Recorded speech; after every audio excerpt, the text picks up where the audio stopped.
Hey everybody, thanks for coming back to my channel. If you're new, welcome. I am so glad you're here. Would love for you to subscribe if you like talking about homeschooling, homemaking, and intentional living. Today we are doing a collab with my friend Abby. Abby's channel is Inspired to Health, and I just love so many of the videos that she has done. She talks about motherhood, about mindset, about health, and about faith, and I feel like when I watch one of her videos that I'm just talking to a friend, and those are my favorite kind of channels to watch. There are a lot of channels out there, but my favorite are the ones where I just feel like I'm chit-chatting with a friend, and she's super sweet, and so happy to be doing this collab with her today. So we are talking basically about slowing down, and I didn't want to put any parameters on this video. I just want her to have the freedom to chat from her heart as well.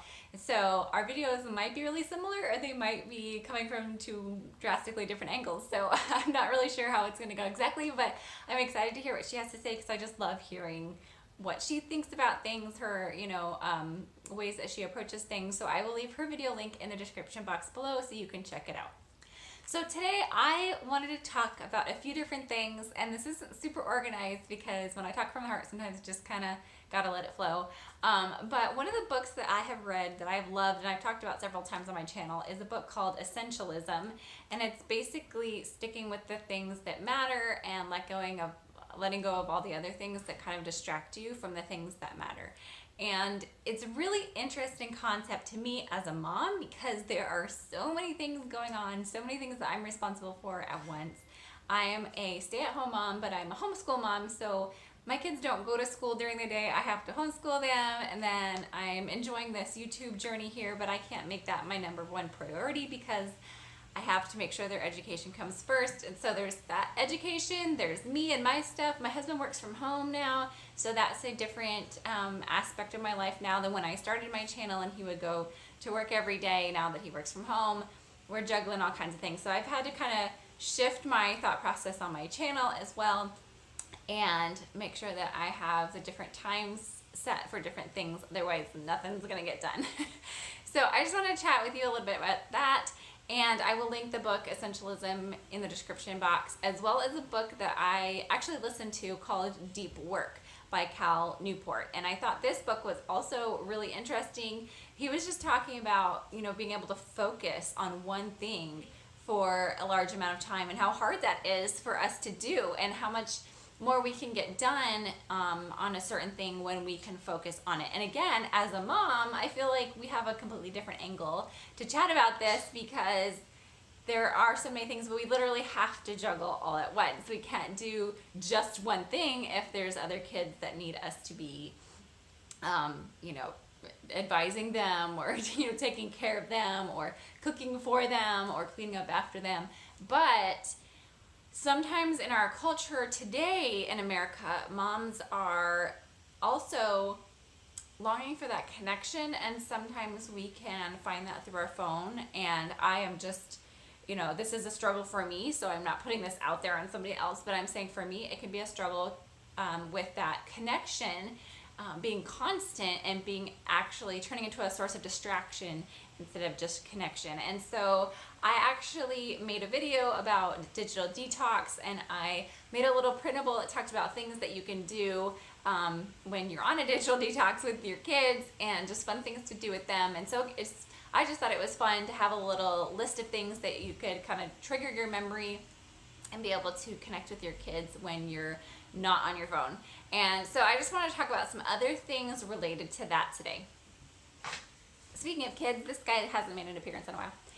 One of the things I have to do when I need to focus is put away my phone, which is hilarious because I'm using this to film my video right now. But sometimes I have to put my phone away. I actually have an app called Forest that sometimes I will plant a tree, and if you open your phone before it's done, it kills the tree. And so it just kind of motivates you to not mess with your phone while it's going. So that app is called Forest. Another thing that helps me to focus a bit is having my kids help me with chores. Now, it might sound a little bit backwards, like it would be easier to do the chores without them helping or have them doing something else. But sometimes when I'm doing chores and this little guy isn't helping me, he's off making another mess that I then have to clean up, after I'm done doing my chores. So I have found that when I do laundry, if I include him and his sister, then we can tend to get that one thing done and not have something else to do afterward. And sometimes they like helping me dust, so I'll give them each rag, or different things like that, different things that they can help me with. It helps to focus on one thing at a time and not have that worry in the back of your mind that your little ones are getting into something. So yes, it can slow you down, but it can also make it easier because then you don't have to do something after you're done with your chore. Another thing that helps me to slow down is playing guitar. And sometimes he wants to play when I'm playing, but I actually like that he's interested in music, so I just have to go with it. But if I can play an instrument for just a few minutes, that's one thing that helps me focus without necessarily sitting there not doing anything.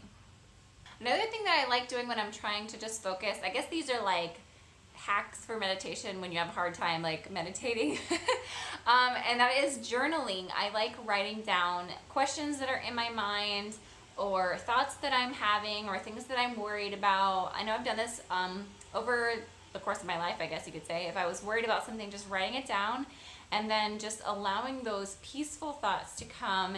And I call that thoughts from God, that I can write down and just know that that it's going to be okay. Whatever I'm going through is going to be all right. Or maybe I just have so much going on in my brain, I just need to brain dump, as they call it.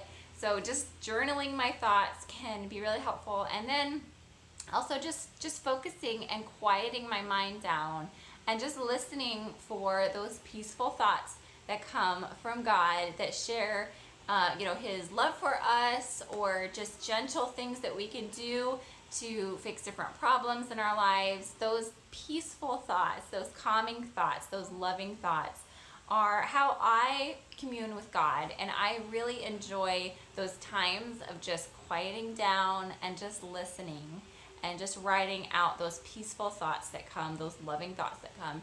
And that can really change my day when otherwise it's just really chaotic and my thoughts are everywhere and I have a hard time focusing. So that is something that I am working on doing more in the new year, just having those quiet mommy times. So another thing that I enjoy doing to quiet down and focus is to take a walk. And maybe that doesn't sound like quieting down, but it's very peaceful for me if it's a nice day out and the kids and I can just go for a walk, maybe to the park or something.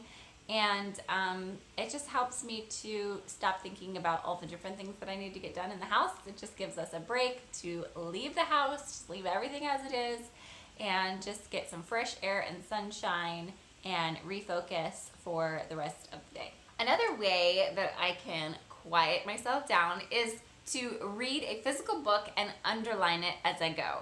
I love listening to audiobooks or podcasts while I do the dishes or the laundry, but sometimes I like to sit down with a physical book and a pen, or maybe a piece of paper, or maybe just writing in the book if I own it.